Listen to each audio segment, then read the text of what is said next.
Booked, the bookstore education podcast brought to you by the American Booksellers Association. This episode is part of our Bookseller Lightning Talk series, in which booksellers present short talks on tech tools, organizational strategies, communication methods, or innovations they've made in their stores.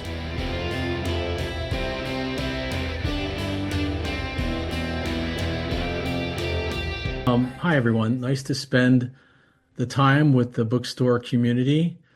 I'm Bob Attardi, the Programs Director at Politics and Prose, a bookstore here in Washington, D.C. with 3 locations. I'll just start out by saying that many know us as a cultural and a community hub that many authors come throughout the year to visit. We're a fairly large bookstore that has many departments: author events, self-publishing, and my department is programs. And programs consist of classes, trips, and book groups. And we're a 2-person team. My colleague Susan Shatton and I produce close to 120 classes a year. We do this seasonally through the various seasons, so a winter launch, spring, fall, summer launch. And in those launches, we market the classes that we're doing. So I'll start out. Our bookstore is under the ownership of Bradley Graham and Lissa Muscatine. They give us, they support everything we do. And how did this start? Well, it initially started as in-person classes, as some bookstores have done. But during COVID and the pandemic, we went online. And that's the innovation of the bookstore and my department, because when we went online, we reached a whole new community. So our communities are local to where we are, but now we found a way to reach across the country and overseas. And it's pretty straightforward that the genres we're covering are the classics: poetry, fiction, nonfiction, writing classes. And we utilize the Zoom platform. And how do we come about creating these classes? Well, it started out with local professors from the local community colleges, but then online it expanded to wherever that expert is. So we design these classes based on what is trending in the store, what the community would like to read, what our booksellers are recommending. So that's how we kind of develop what the classes are structured upon. Now, we're able to, we charge for these classes. So we use our IBID is our inventory, and IndieCommerce is our web. And so we create these web pages that describe what the classes are. They can be anywhere from 1 to 8 sessions, depending on what kind of deep dive the professor wants to do. Now, these are educational. They are they're classes for the curious, for the bookstore, the book community that want to just go beyond reading the book for themselves. They want to be with a community of people, and they want to be guided by an expert. The professors that we are associated with some of them are currently teaching, some of them are retired, and then there's experts in their field besides the professors that we are collaborating with. Now, we all do author events in our stores, and 99% of the authors that come to our stores are educators. So I pay particularly attention to these in-person events. And if it is a book that we want to establish as a class, again, go beyond the short time they are in the store and do a deeper dive into the book and what it's about. They're very receptive to engaging with the community that reads their works. Now, I'll get back to online classes, but we also do in-person classes, and those in-person classes are salons because we have a coffee house, and in the coffee house we can seat like 40 or 50 people. So the salons are a little different. Again, it's more of an interaction than just an author reading or saying, just reading something and then there's a brief Q&A. This is more interactive on subjects that are with us today. So a couple that we've done on the Supreme Court cases that were coming up in 2024. We did a salon on aging with the Washington Post. Former editor of the Washington Post turned 80, and he used our self-publishing service to create his book. And then and he talked about what he does with his time. The coolest thing he said was, "Well, now I have more time to read books." So that was quite an event. We've done election politics prior to the election. We had a political scientist come in and just talk about demographics across the country, and that was very enlightening. And we've done AI. AI is in all our lives, and the AI guy we had was connected to the CIA, was connected to Homeland Security, so he was an insider on using those tools. Cooking classes. Well, an organization came to us and said that we could use a space that had a cooking facility. So we did our first cooking class a few months ago.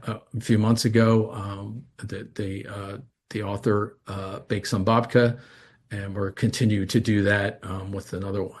We've done wine tastings with local restaurants, and we've done in-person classes in the local retirement communities, which continue to reach out to us. Now, our demographics are mostly retirees, but not across the board. I mean, there's very much, it's all ages, and it's people interested in finding the books that they enjoy, that they want to read, that they want to be guided through. So again, in 2023, we did 122 classes per year.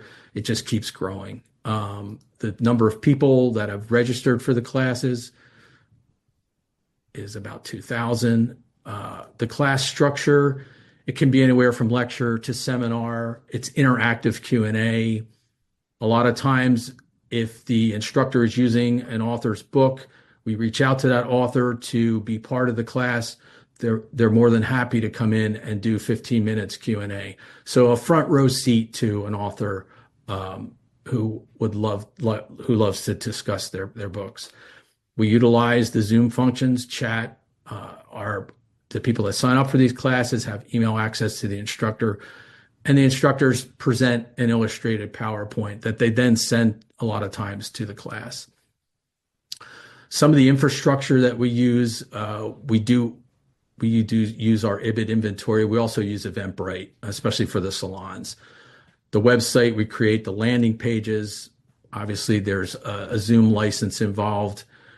The price format, I would say $40 a session. So a class could be anywhere from $100 to $200, depending on sessions.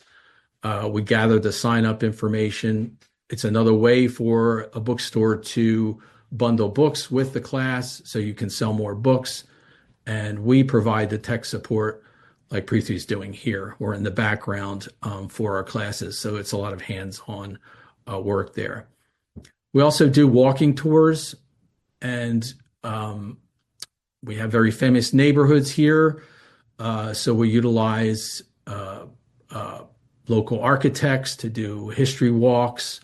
We have Rock Creek Park. We do nature walks, and we're associated with the Building Museum, and we've done architectural walks throughout the city. Historic Shaw, the waterfront, Georgetown. There's a lot of history here. And those are quite popular. We get 20 to 25 people to take these tours, and we sell the guide's book, and we charge $50 for these, and they're about 2 hours long. Day trips, we utilize bus trips from the bookstore. So for the past 20 years, we've been going to Fallingwater, and we have a nice relationship now with the Building Museum, who has a Fallingwater exhibit. So that continues to grow. We do that twice a year. The day trips, we go to museums, art museums, and we go to places like Winter Tour that have an outdoor area. Some of the art museums we've gone to are the Philadelphia Art Museum, and we hope to go to the Virginia Museum of Fine Art to see the Frida Kahlo coming up. We've done 17 or 18 per year. And I think I skipped in all this that we do overseas trips. No, that's coming up. Book groups. We all do book groups. As I go to the conferences and I ask other bookstores, the majority are staff-led. We started out with community-led book groups. More and more, we're returning to staff-led book groups because then you can tie the mission of the store into what the staff person is reading and promote their books as well. Travel, again, unique for our bookstore. We don't do the heavy lifting. We partner with travel companies, travel agencies. We get a marketing residual fee. We go overseas to Europe. We've done some domestic travel. We had a partnership with a cooking school in Tuscany that the owner went to, and trips. I guess we do about six partnerships a year. So in all, the benefits of what this department does is in a big way community engagement, because now our local community and the community that we are reaching are together in their interests. We create a revenue stream for the bookstore, and membership. We increase our membership because members get 10% off classes. The resources that we utilize are the instructors that are local to our community, the author visits. We connect with publicists and publisher reps. They give us recommendations for books. The buyers are always reading what's new. The bookstore staff, they're brilliant and well read. I often say that when you go into a bookstore and you see the staff picks what they've written, that's the heart and soul of a bookstore.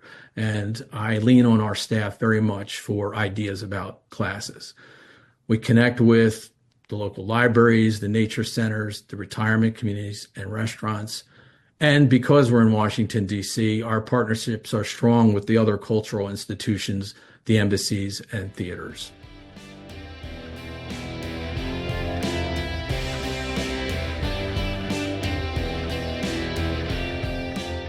Thank you for listening to Book to the Bookstore Education Podcast, brought to you by the American Booksellers Association.